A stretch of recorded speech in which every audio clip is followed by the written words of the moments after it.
हाँ बच्चों, कैसे हैं आप लोग और स्टडी आपकी कैसे चल रही है।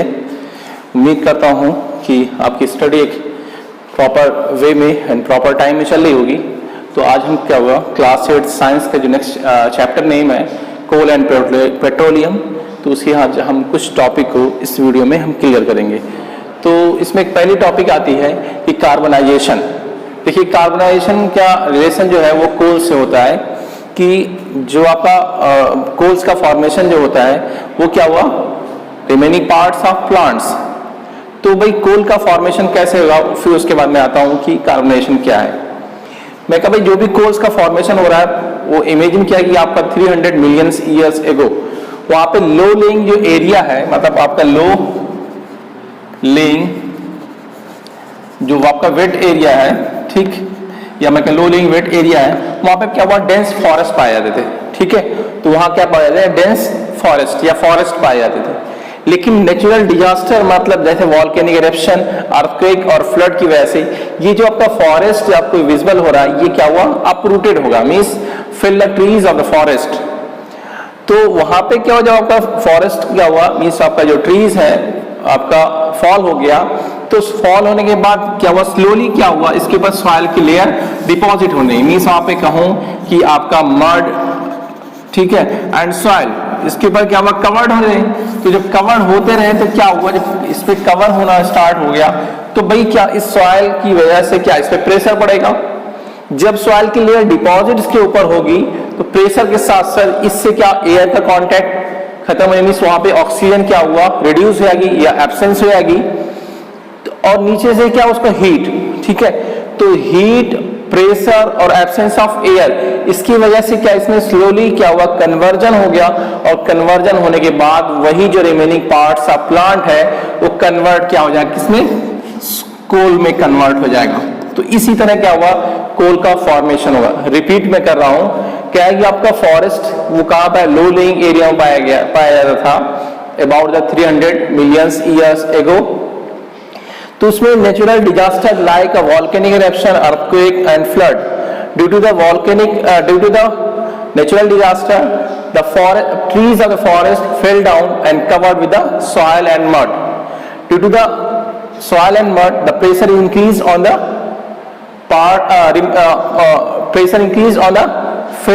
fall of the trees.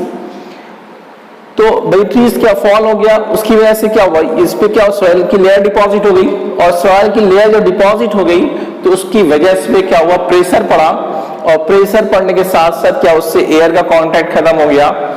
ठीक है, मींस वहां पे ऑक्सीजन से कांटेक्ट खत्म हो गया, और हीट की वजह से एयर हीट और एब्सेंस ऑफ एयर, इसकी वजह से क्या हुआ, जो आपका रिमेनिंग पार्ट्स ऑफ प्लांट है वो किस पे कन्वर्ट हो गया, कोल में कन्वर्ट। तो इसी तरह क्या हुआ, कोल का फॉर्मेशन हुआ। अब मैं बात करता हूं कि आपका कार्बनाइजेशन क्या है।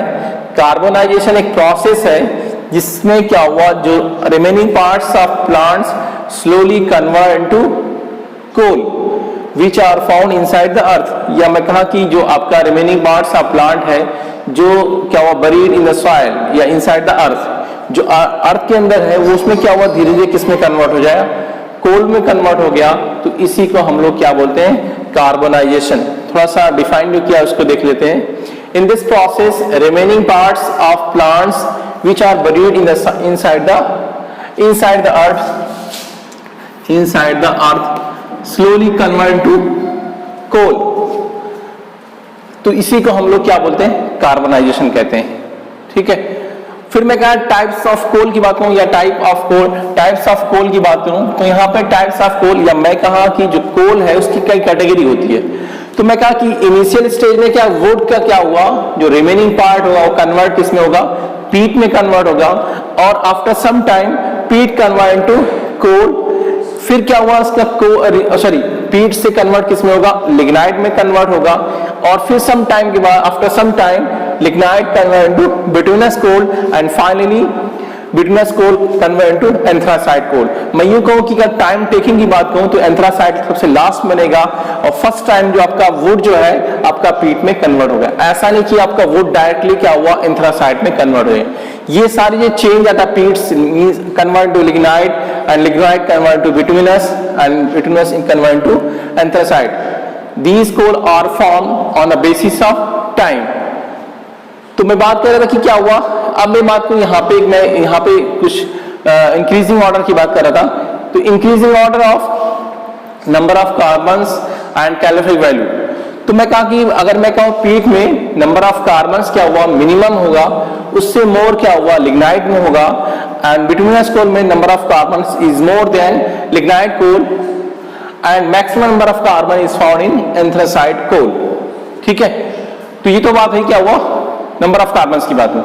तो बात करूं मैं calorific value, what is calorific value, मतलब heat is obtain on the basis of burning of fuel of 1 kilogram, मतलब हाउ मच हीट इज।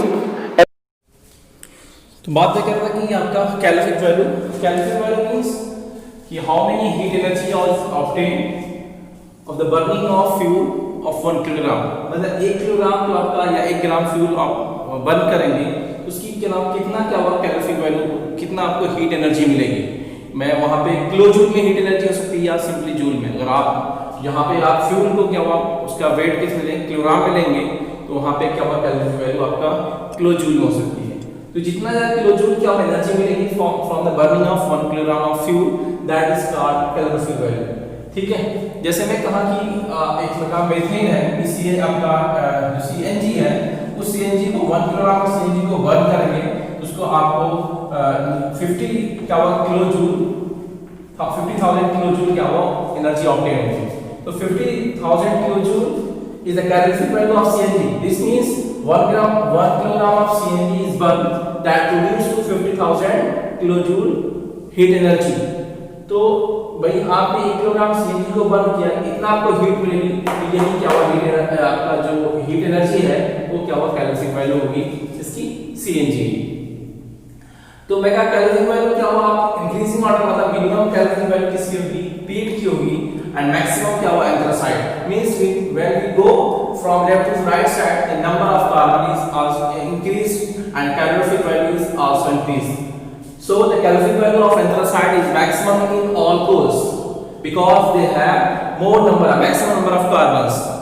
तो भाई इसकी कैलोरीफिक वैल्यू सबसे ज्यादा होगी क्योंकि क्या हुआ कि नंबर ऑफ कार्बन्स क्या हुआ यहाँ पे ज्यादा है, लेकिन मिनिमम कैलोरीफिक वैल्यू किसकी होगी पीट की होगी, और उससे more lignite and then bituminous and finally the maximum amount of maximum calorific value in coal that is anthracite. तो ये तो बात क्लियर होगी कैलोरीफिक वैल्यू और नंबर ऑफ कार्बन्स की।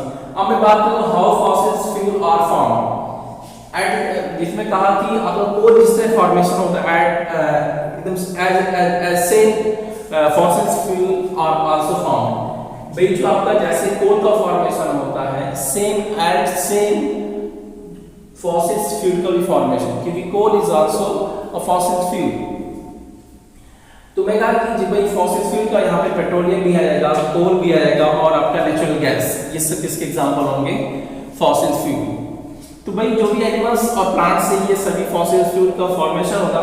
तो मैं कहा एनिमल्स और प्लांट्स की क्या हुआ डेथ हो गई ओवर मिलियंस ईयर्स एगो। तो जब डेथ हुई तो क्या हुआ धीरे धीरे क्या हुआ उसके ऊपर सॉइल का क्या हुआ, जैसे से कोल का बताया था तो इस पे सॉइल की लेयर डिपॉजिट हुई, तो लेयर इस मड और सॉइल की लेयर डिपॉजिट हुई, भाई डेथ हो गई थी क्या हुआ भाई अर्थ की उस टाइम जो अर्थ लाई होगी उस टाइम उसके ऊपर क्या हुआ लाई होगी, ठीक है ले होगी। उसके बाद क्या हुआ उसमें धीरे धीरे सॉइल की क्या हुआ लेयर डिपॉजिट हो गई, जब सॉइल की लेयर डिपॉजिट हुई तो इस पे क्या हुआ प्रेशर पड़ा होगा, ठीक है। फिर आपका प्रेशर के साथ साथ हीट और आपका क्या नाम है माइक्रोऑर्गेनिज्म और एब्सेंस ऑफ एयर, इसमें क्या हुआ इन सारी की वजह से क्या हुआ उसमें स्लोली क्या हुआ कन्वर्जन हो गया, और कन्वर्जन होने के बाद क्या बना उसका रिमेनिंग पार्ट्स क्या बना फॉसिल फ्यूल का। तो इस तरह क्या हुआ कोल फॉसिल फ्यूल का फॉर्मेशन होगा। थोड़ा सा देख लेते हैं क्या लिखा है। Animals and plants were died over millions years ago which covered by the mud and soil due to this means mud and soil remaining parts of plants and animals slowly converted to fossil fuel by action of heat, pressure, absence of air, means oxygen and microorganisms। भाई इस क्या हुआ इनकी वजह से क्या हुआ कि एक्शन की वजह से जो remaining parts of plants and animals था वो क्या हुआ स्लोली कन्वर्ट हो गया फॉसिल फ्यूल। तो कहने का मतलब जो आपका फॉसिल फ्यूल का फॉर्मेशन होगा एनिमल्स और प्लांट्स की वजह से, उसकी फॉर्मेशन होगा। ठीक है, अगर एनिमल्स और प्लांट्स नहीं होते तो फॉसिल फ्यूल का फॉर्मेशन नहीं होता। ठीक है, फिर मैं कहूँ आगे टॉपिक जो है uses of coal. I think clear हो गया फॉसिल फ्यूल का। तो मैं क्या यूजेस ऑफ कोल की बात कर रहा हूँ। तो भाई कोल का यूज भाई फ्यूल के फॉर्म में जो होम है एंड फैक्ट्री है उसमें यूज किया था। पहला यूज क्या होगा, coal is used as a fuel in homes and industry. जैसे मैं कहा कि भाई कुकिंग करने के लिए क्या होगा, जैसे हम वुड का यूज करते हैं, एज सेम क्या होगा coal is also used in home for their fulfill their basic needs. तो इंडस्ट्री में इसका यूज किया जाता है। सेम क्या हुआ कोल का यूज क्या हुआ थर्मल पावर प्लांट में फॉर इलेक्ट्रिक जनरेशन के लिए। भाई जो इलेक्ट्रिक जनरेट हुई, जो हम अपनी क्या हुआ जो इलेक्ट्रिकल अप्लायंस को रन करने के लिए यूज करते हैं, they these electricity are produced by the using of coal in thermal power plant. भाई तो जो थर्मल पावर प्लांट है उसमें क्या हुआ कोल का यूज किया जाता है, जो क्या हुआ इलेक्ट्रिसिटी जनरेट करने के लिए यूज किया जाता है। फिर नेक्स्ट क्या यूज हुआ, coal gas and coal tar is obtained from the coal. भाई कोल को जब हीट किया जाता है इन एब्सेंस ऑफ एयर, तो वही कोल क्या हुआ कन्वर्ट किसमें जाएगा आपका coal gas and coal tar। तो ये coal gas and coal tar क्या होंगे, ये प्रोडक्ट्स ऑफ कोल होंगे। फिर नेक्स्ट आ जाएगा कि coal is used as a source of organic compound. भाई ऑर्गेनिक कंपाउंड क्या हुआ, क्या सोर्स क्या है कोल है। ऑर्गेनिक कंपाउंड्स भी क्या हुआ कोल से ऑब्टेन किया जाता है।